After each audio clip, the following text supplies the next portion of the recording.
Hello, welcome to Cloud Medici, and today I'll be discussing on Accenture variable pay rating and appraisal system.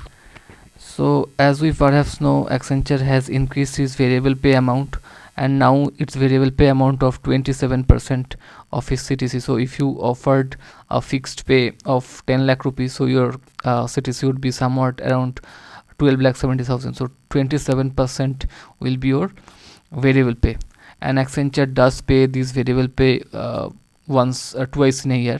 One is June month end and one is December month end. So in this payslip you could see this is a old payslip of 2017 December, and you can see the variable pay amount he is getting around 34,694 rupees.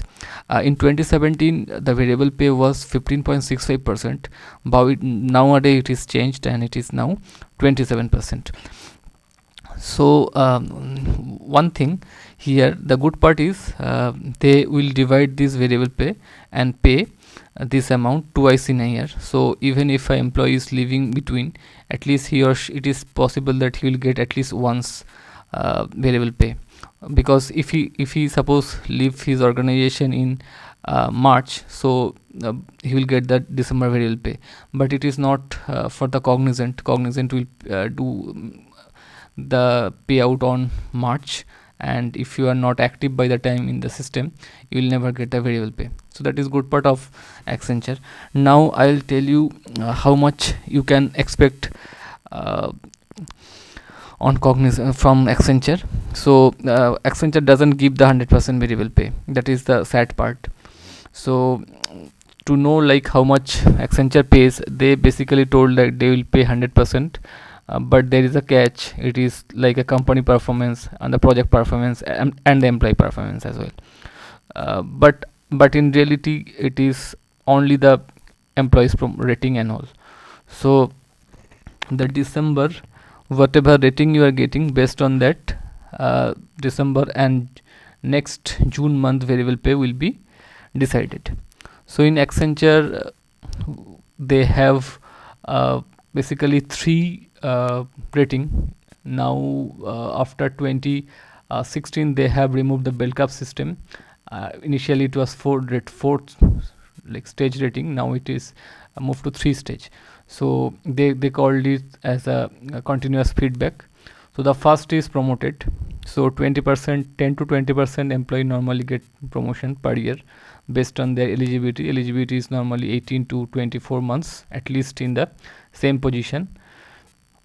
So if you are growing up to the ladder of manager or senior manager, it would be even more, but the minimum criteria is 18 months. You need to be a same position, then you will be eligible for promotion. So promoted employee will normally can expect around 90 to 100% variable pay. The average you may expect 90% if you are getting promoted. And then the next rating is continuous learn and grow, which is nothing is but the not promoted employees.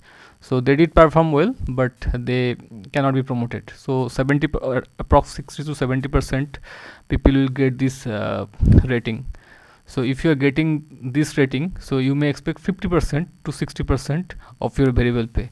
If the promoted guy is getting 90%, here it will be half. Okay, there is a one catch. So apart from continuous learn and grow, they can tag you with DA is called distinct achiever. So if you are someone who did absolutely well in the project, so your supervisor can tag you as a DA. So it is quite possible that you just got the promotion last year, so it is not possible to give you promotion back to back. So what your supervisor can do, they will give continuous learn and grow, and also will tag with DA. It is also possible the promotion employee will get promotion along with DA. That is also possible. Okay, so if you are getting continuous learn and grow along with DA, so you may expect around 80% of your variable pay. And the last one is PIP, so which is nothing but the performance improvement program. So 5 to 10% employee will get PIP. So if you get a PIP, you won't get any variable pay for next 1 year. And also, like, it is quite possible that within 1 month you need to go through some assessment, and if you clear out the assessment, then it is possible for you to continue with the organization. Otherwise you need to go from the organization. So that is all about Accenture variable pay and rating system. So if you like this video, do subscribe to my channel. Thank you.